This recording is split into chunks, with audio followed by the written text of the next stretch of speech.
Ya, bismillahirrahmanirrahim. Assalamualaikum warahmatullahi wabarakatuh. Perkenalkan, nama saya Robiatun Rasana. Di sini saya akan menjelaskan salah satu materi dari sosiolinguistik, yaitu diglosia.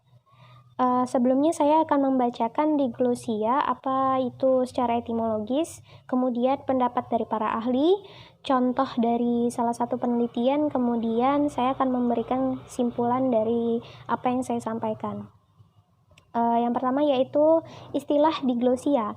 Diglosia ini pertama kali digunakan dalam bahasa Perancis, yaitu diglosi, yang diserap dari bahasa Yunani oleh bangsawan Yunani. Nah, kemudian dari ahli bahasa Arab yaitu William Marquez menggunakannya pada tahun 1930 untuk menuliskan situasi bahasa Arab di dunia. Nah, jika menurut KBBI, situasi kebahasaan dengan pembagian fungsional atau atas variasi bahasa atau bahasa yang dalam masyarakat. Misalnya, ragam bahasa A di suasana resmi dan kemudian ada B sebagai suasana intim di rumah. Nah, kemudian saya akan membacakan pengertian dari apa itu bahasa.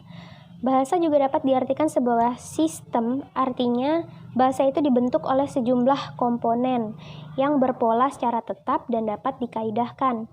Ciri dari hakikat bahasa adalah bahwa bahasa itu adalah sistem lambang, berupa bunyi, bersifat arbitrer, produktif, dinamis, beragam, dan manusiawi.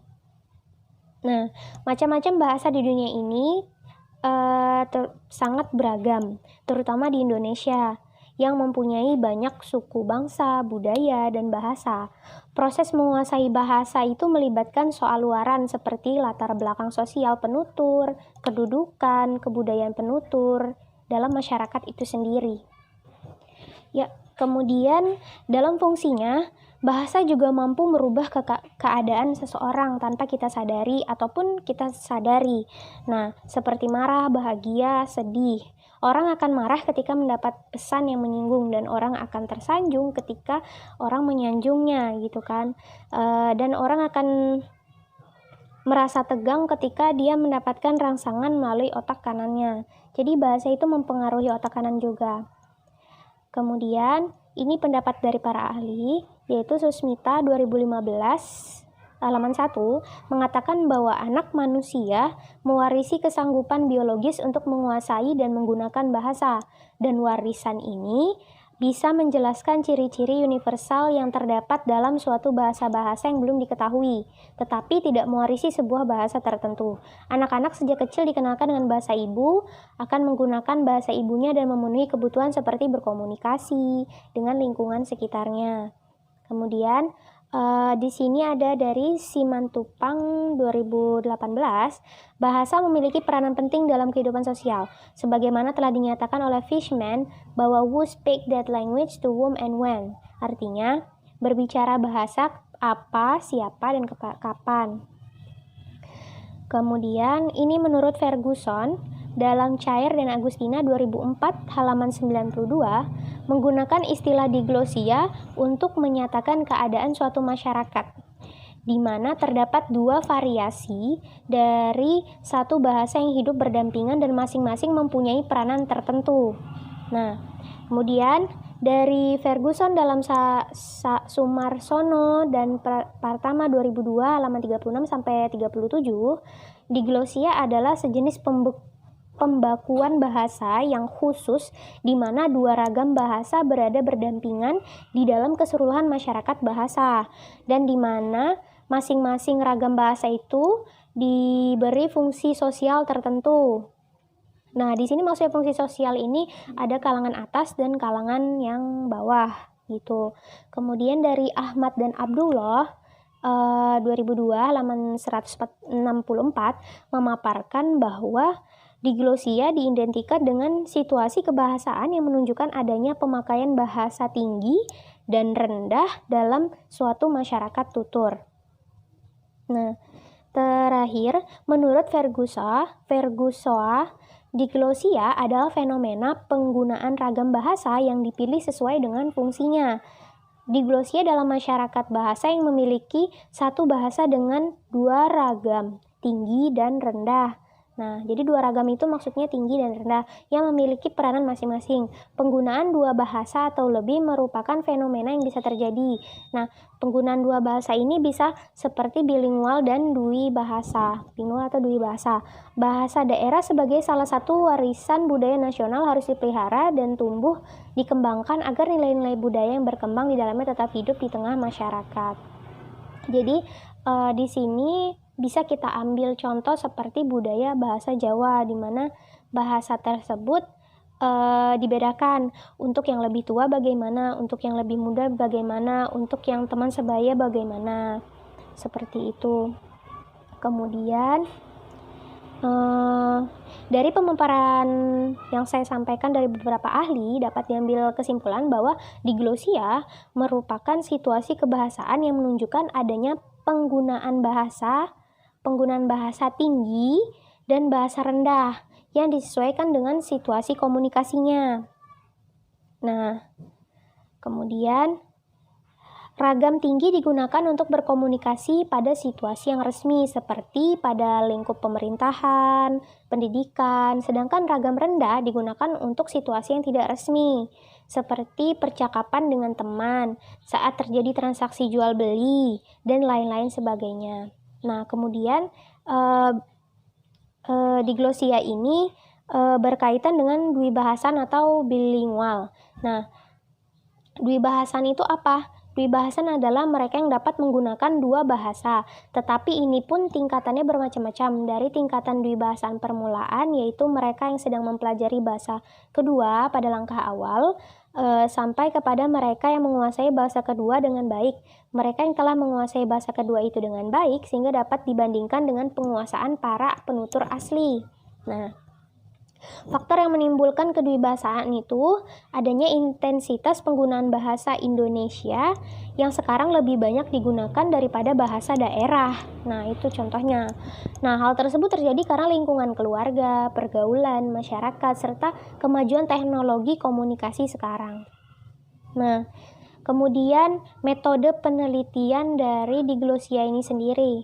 Nah, metode penelitian yang digunakan untuk penelitian diglosia ini menggunakan penelitian kualitatif. Nah, metode ini digunakan untuk mengetahui dan memecahkan masalah berdasarkan dengan data-data narasi dari hasil observasi wawancara tersebut.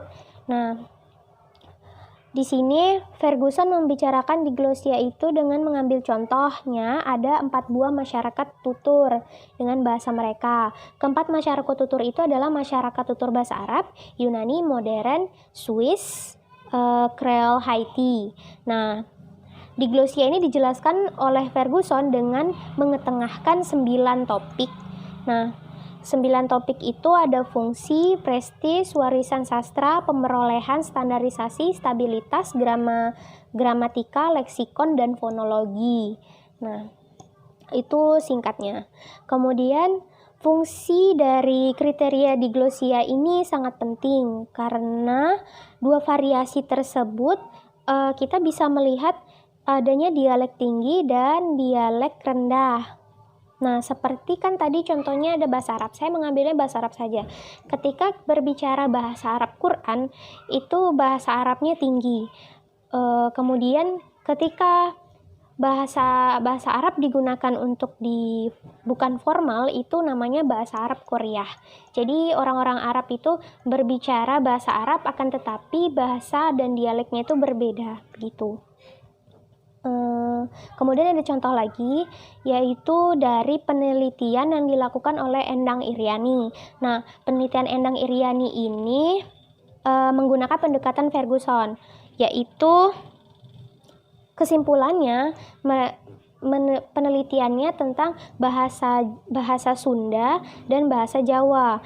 Nah, jadi ada satu kelompok minoritas Sunda yang tinggal di pegunungan, kemudian ketika dia turun ke pasar, mereka cenderung menggunakan bahasa Jawa, bukan menggunakan bahasa Sunda. Nah, Kenapa menggunakan bahasa Jawa? Nah, bahasa Jawa tersebut berfungsi sebagai komunikasi transaksi bisnis gitu. Mungkin saja mendapatkan potongan harga, ataupun lebih leluasa ketika ingin berbelanja, seperti itu. Nah, sama halnya dengan penggunaan kata sapaan dalam bahasa daerah Banjar kalau kita di sini, yaitu ada ikam.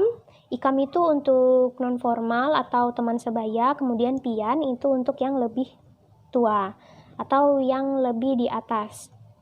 Nah, kemudian saya akan membacakan kesimpulan dari apa yang saya sampaikan. Nah, pertama yaitu bahasa merupakan sistem lambang bunyi yang arbitrer yang digunakan oleh anggota suatu masyarakat untuk bekerja sama, berinteraksi, dan mengidentifikasi diri. Dilihat dari jumlah yang digunakan dalam masyarakat bahasa. Ada masyarakat bahasa yang menggunakan lebih dari satu bahasa. Seperti tadi yang saya jelaskan, yaitu bisa bahasa daerah dan juga bisa bahasa Indonesia. Nah, rata-rata kita ini menggunakan bahasa Indonesia untuk formalnya. Nah, ketika kita di rumah, kita bisa menggunakan bahasa daerah untuk non-formalnya. Kemudian, diglosia ini merupakan situasi kebahasaan yang menunjukkan adanya penggunaan bahasa tinggi, bahasa tinggi dan bahasa rendah yang disesuaikan dengan situasi komunikasinya, seperti yang saya contohkan sebelumnya. Terus, fenomena diglosia ini terjadi karena faktor sosial meliputi status sosial, tingkat pendidikan, umur, ekonomi, jenis kelamin, dan sebagainya, tergantung situasi si pemakai penuturnya tersebut. Nah, berikut yaitu diglosia, suatu situasi bahasa yang pembagian fungsional dan atas variasi-variasi bahasa di masyarakat. Sekian apa yang bisa saya sampaikan tentang diglosia. Kurang lebihnya mohon maaf. Wassalamualaikum warahmatullahi wabarakatuh.